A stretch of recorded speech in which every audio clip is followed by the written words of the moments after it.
Welcome back to the Guerrilla Gardening Show, where we're talking permaculture, growing food, building community.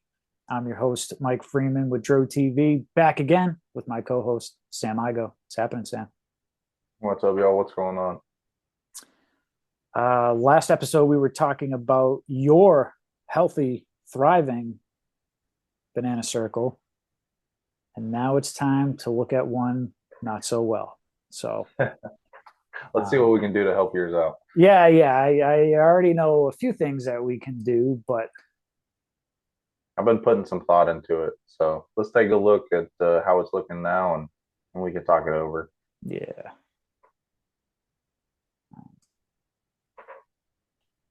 I Yeah, know it's this. been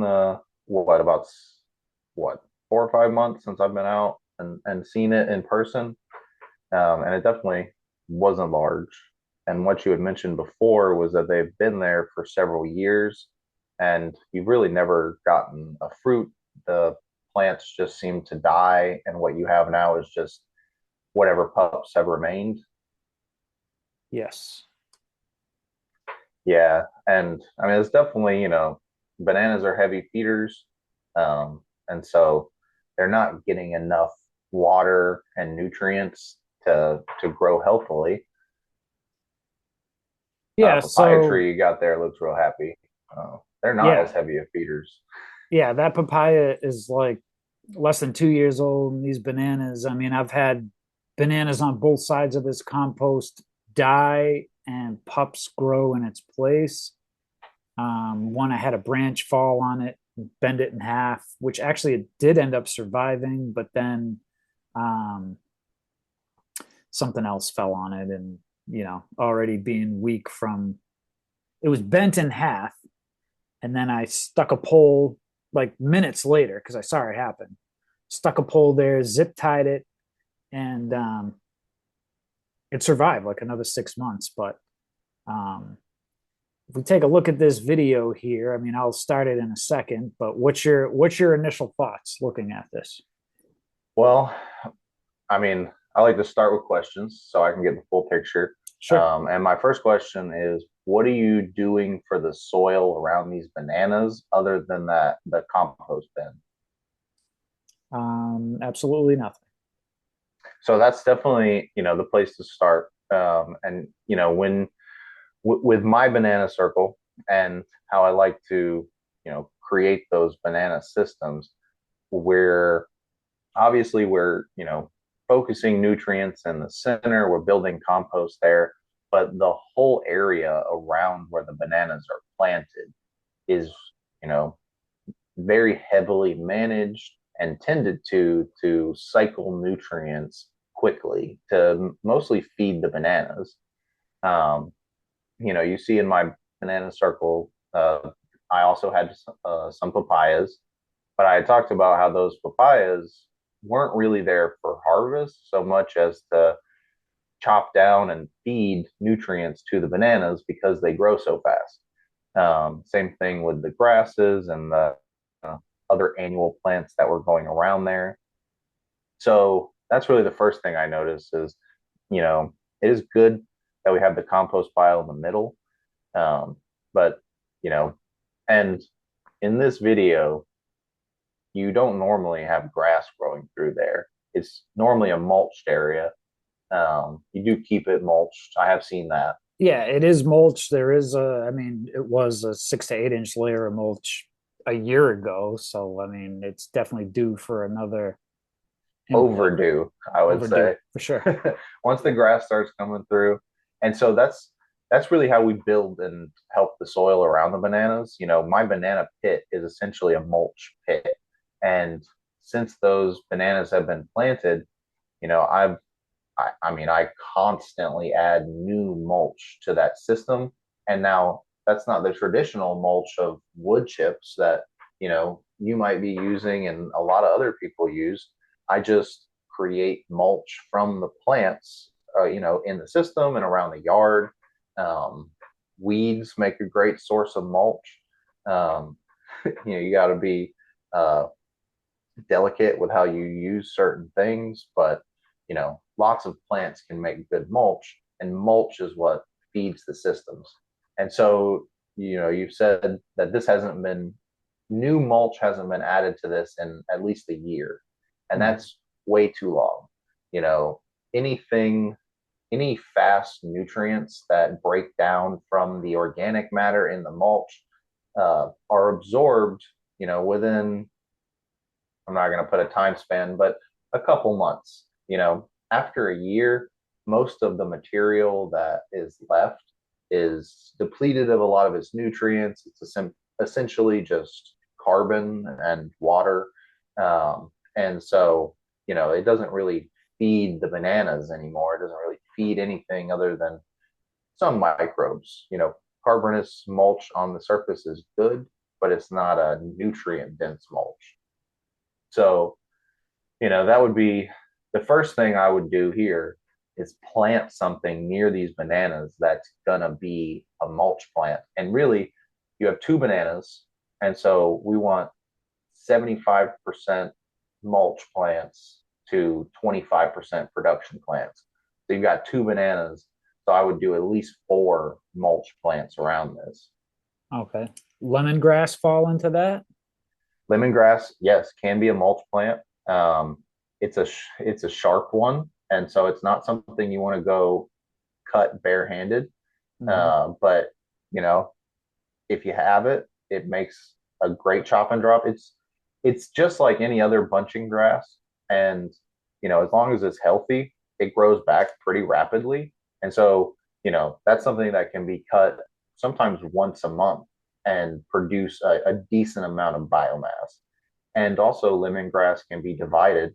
So if you have one healthy one, you can divide it into multiple, sometimes many. I've divided a, a large healthy clump into upwards of 20 different plants. Yeah. I Um, got 32 last year out of one. yeah, that's a good number. You're real precise with how you propagate, and like I admire that. I don't have the same patience that you do. The But weed helps.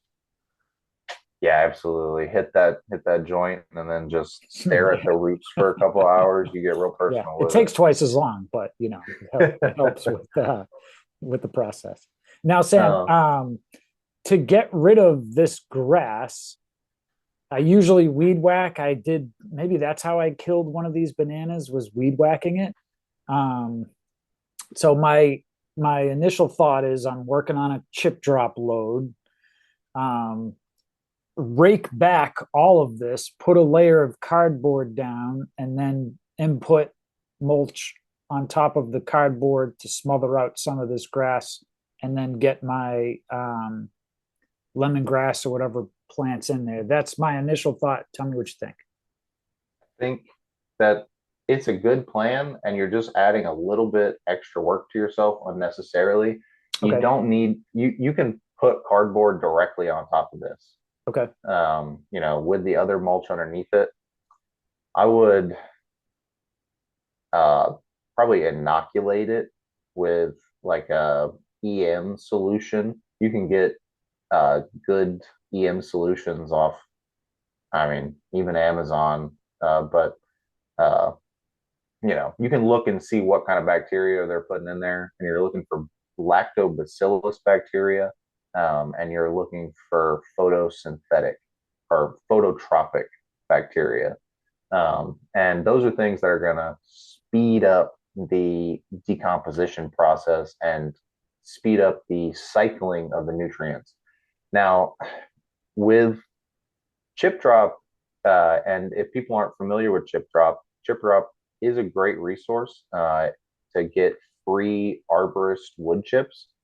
And arborist wood chips are uniquely great because they come with leaves and small, fresh growth that has lots of nitrogen and other nutrients that are quickly broken down. And, they make for a better decomposition. If you were buying wood chips from a mulch place, or out of a bag, those wood chips are going to be strictly old carbonous wood material. and that's going to result in a really slow decomposition and not much nutrient cycling, through those chips. So, the adding the cardboard down is a good first step, and it's great, especially if you have cardboard that you need to get rid of. It's better than burning it, and it's really good for attracting earthworms. Um, but if you have enough mulch, you don't really need, the cardboard. I always say that cardboard replaces about 1 inch of compressed mulch. So, if you don't have cardboard, just add an extra inch of mulch. But if you have cardboard, it can save you. It can make your mulch go a little further. The other important thing is, when thinking about mulch for these bananas, you got to think about a lot of about mostly green material. That's the kind of mulch you want to be putting down here. So Okay. if you were to grow peas and you had long pea vines, you'd want to cut those and throw them down as mulch because they're full of nitrogen, and other main nutrients that are going to cycle through that quickly. um, Squash and anything that produces a lot of green biomass quickly. This pretty papaya right here, it's got a lot of nice green leaves on it. But those are the things you want to incorporate into that brown mulch to really feed the system, you know. And the main hurdle here is really not fighting the grass. If the grass grows, it's not really a problem as long as the bananas are growing as well. And the grass is not the banana's main problem.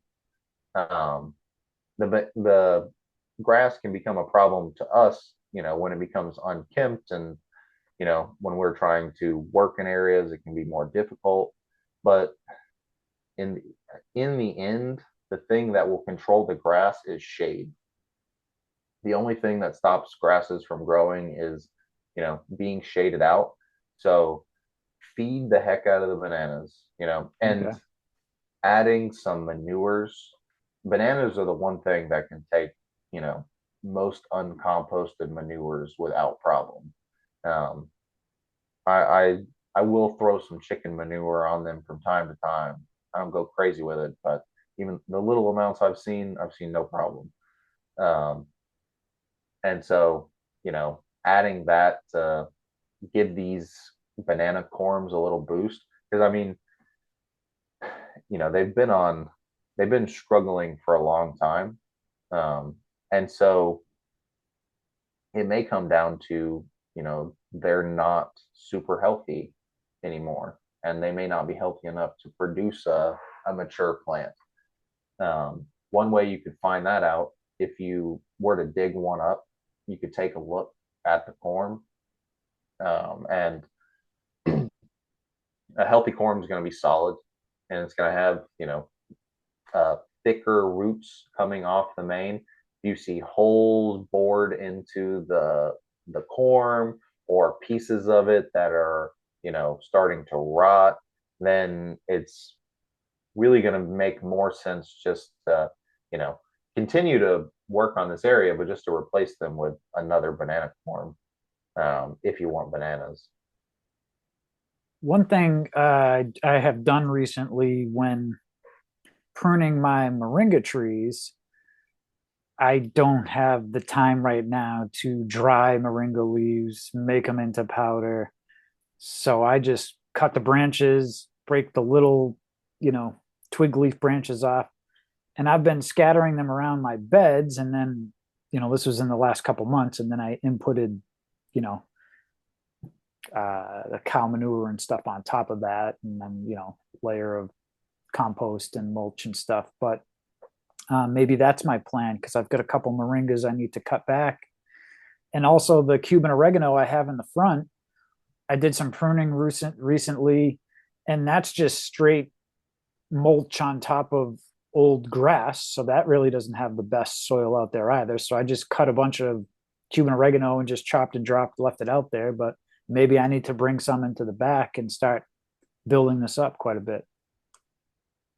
I think you're on the right strategy. Um, you're you don't want to remove, that Cuban oregano that's in that area up there. Keep popping it in there, but take a cutting of it and propagate it, duplicate it, and then incorporate one over here by the bananas. Okay. Because that area has other plants that you care about, and you want to do the same things there. The nutrient cycling practices are really necessary throughout the entire system. The bananas are going to struggle, or the thing struggling the most without it. But you want healthy soil everywhere. Sure. So, you know, it's best, and I would say this is maybe a controversial statement, but I think it's best to use your chop and drop as close to where the plant is that's producing it, because the immediate nutrients and resources and microbial activity that are supporting that plant are in that area, and that's what created that material you're using. And so we can replenish what we've taken, and also increase the microbial populations, which increases the fertility of the soil in that area if we're using the chop and drop there. If we're constantly taking our chop and drop to a new place just continuously and never returning any to that site, eventually the soil in your chop and drop sites are going to become depleted. Um, and that's I would say impractical anyways, because for lazy gardeners, you want to be able to just cut it and leave it where it is. Why would Sure. you want to bundle it up and take it to the other side of the yard? Yeah. Um, Well, because it's like 5 feet tall and 4 feet around, and it's huge. But no, I have plenty of stuff in the back here. Those moringas, the sea grape is really, there's a lot of undergrowth on that sea grape I want to prune back. Um, so yeah, I've got other options. It's kind of hard to see here in this video, um, but kind of where I'm pointing right there is a bunch of sunflowers growing that fell out of the bird feeders.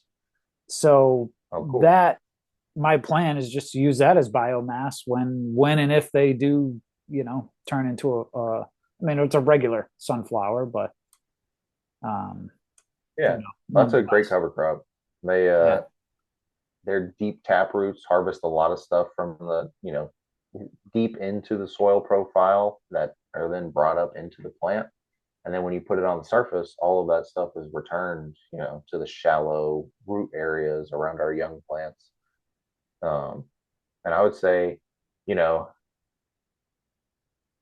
uh, keep doing it. That's really the thing, throw more seeds out here around these areas. If you got peas, pigeon peas, your moringa seeds, get some stuff growing.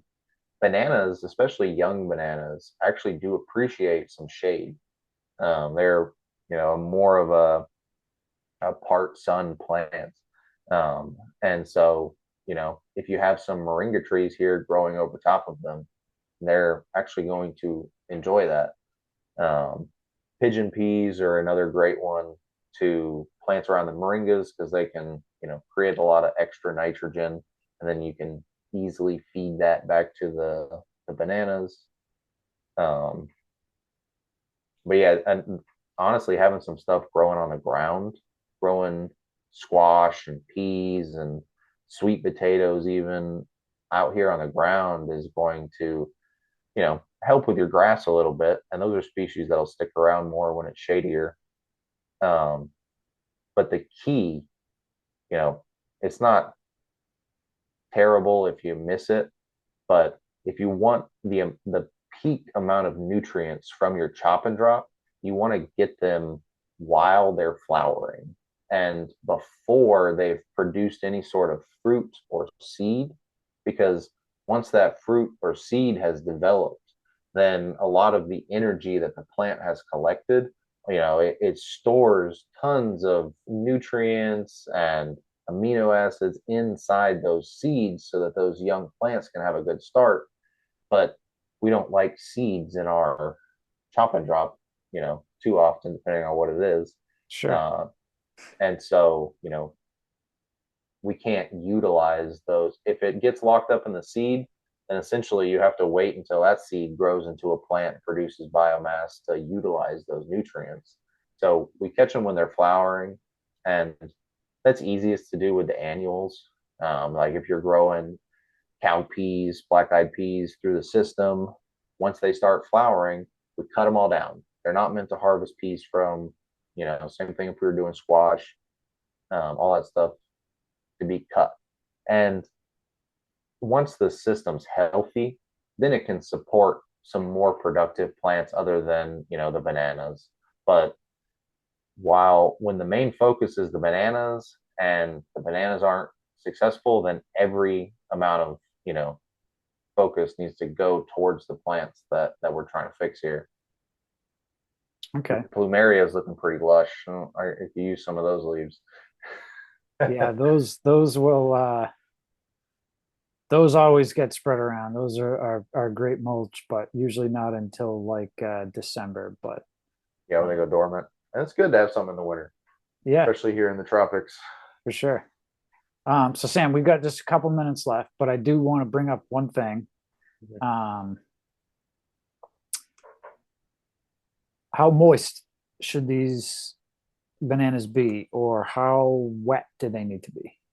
Well, does this area ever flood? Has it ever had standing water in it for more than an hour or so? No, but if you look in this video, and I do walk over there, so I'll point it out when we get to it. Um, you'd think I was Italian with all this pointing. So, this is like green block here. Mm-hmm. Um, at one point, it has kind of washed away because I moved it and then I put it back recently. But I kind of built a berm with these like these green edging stones here. And when I first put these in a couple years ago, it was dirt, brought in the mulch and everything. And so this is the low point heading along this fence towards the back corner. So my thought was that this would prevent nutrients from getting flushed away and wood chips, everything else. And it did for a while kind of create like a natural berm. And then when I took those away naturally over time, it washed that away. But would a berm of some sort help in this area? Absolutely. And I mean, that's a great observation to see where or how the water flows through your property.